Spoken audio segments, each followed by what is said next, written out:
Дональд Трамп, известный своими смелыми заявлениями, неоднократно утверждал, что Владимир Путин хочет мира. Он ссылается на их разговоры, на слова самого Путина. Но, как говорится, дела говорят громче слов. Пока Путин обещает переговоры, его видение мира далеко от того, что представляют себе большинство людей. Это мир продиктованный, а не согласованный. Мир, где Украина подчиняется его воле, жертвуя землей и суверенитетом ради сомнительной привилегии выживания. Заявления Трампа поднимают важный вопрос. Действительно ли Путин жаждет мира? Или это просто очередной тактический ход в его арсенале манипуляций? Важно помнить, Россия — это не Путин, а Путин — это не Россия. Несмотря на то, что Кремль усиливает контроль над информацией, простая истина остается неизменной: миллионы россиян жаждут мира. Они видят, как их сыновей отправляют на бессмысленную войну, как санкции калечат экономику, как неопределенность омрачает их будущее. Чтобы понять мотивы Путина, мы должны отделить их от чаяний российского народа. Его амбиции — это его личные амбиции, подпитываемые опасным коктейлем из исторического ревизионизма и личных амбиций. Как говорится, у каждого своя правда. 3 года непрекращающейся войны обнажили суровую реальность. Военная мощь России — это фасад, рушащийся под натиском украинского сопротивления. 80% запасов советских времен, танков, артиллерии, боеприпасов исчезли, поглощенные ненасытной утробой этого конфликта. Хваленая российская военная машина теперь вынуждена полагаться на гражданские автомобили, в некоторых районах даже на гужевый транспорт. Отчаянная попытка залатать зияющие дыры в материально-техническом обеспечении.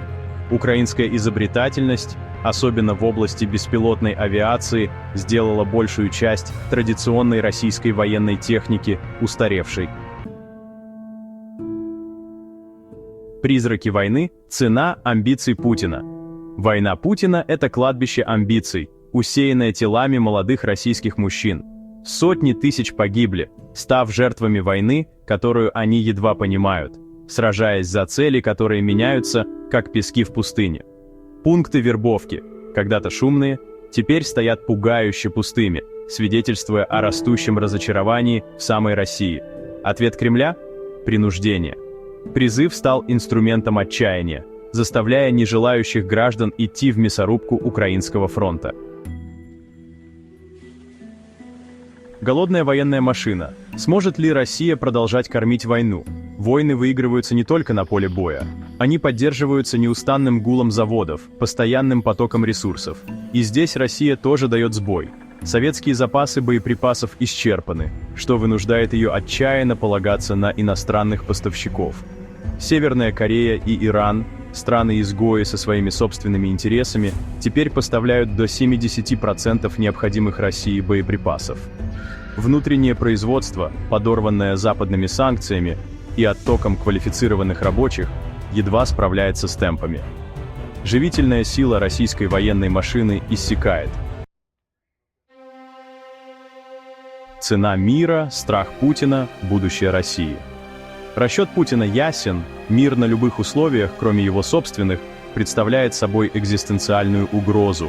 Он боится не осуждения международного сообщества и не экономических трудностей, калечащих Россию. Его пугает призрак 700-800 тысяч закаленных в боях, разочарованных солдат, возвращающихся домой. Людей, которые своими глазами увидели ложь его пропаганды, которые вкусили горечь поражения, которым нечего терять.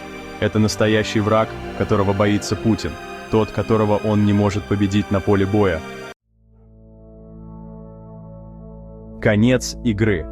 Чего на самом деле хочет Путин? Хочет ли Путин мира? Ответ сложнее простого «да» или «нет».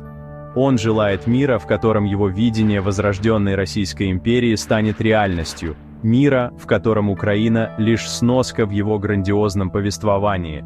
Это мир, купленный кровью украинцев и россиян, пиррова победа, которая оставит его собственную страну искалеченной и изолированной. Сможет ли он поддерживать этот маскарад, когда стены смыкаются, А шепот недовольства становится все громче, покажет время. Одно можно сказать наверняка: путь к истинному миру, миру, основанному на справедливости и уважении, будет долгим и трудным.